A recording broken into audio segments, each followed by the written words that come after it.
מה משותף לאמבר הרד, אנה ניקול סמית ורייצ'ל ברי מגלי? מעבר לזה שלשלושתן יש נוכחות שקצת קשה להתעלם ממנה, כולן נקשרו בצורה כזאת או אחרת להפרעת אישיות היסטריונית, מה נקרא Histrionic Personality Disorder. אבל לפני שאנחנו רגע מאבחנים אנשים מהטלוויזיה ומהאינטרנט, בואו רגע נבין מה זה אומר. הפרעת אישיות היסטריונית היא אחת מארבע הפרעות האישיות שנמצאות בקלאסטר B, יחד עם נרגיסיסטית, גבולית ואנטי סוציאלית. אגב, כבר על כולם הכנתי סרטונים לפני, אז מוזמנים לבדוק. והדבר המרכזי שאנחנו רואים בה הוא דפוס של רגשנות מאוד מאוד מוחצנת וצורך בלתי נגמר בתשומת לב. אנשים עם ההפרעה הזו יכולים להרגיש מאוד לא בנוח כשהם לא נמצאים במרכז תשומת הלב.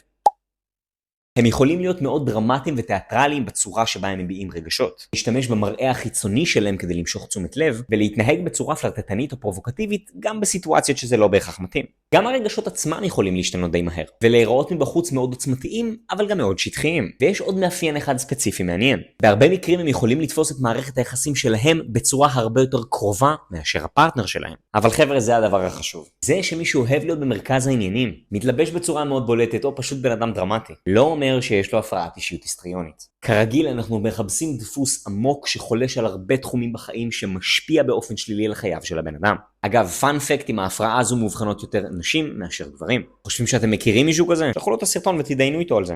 See you next time.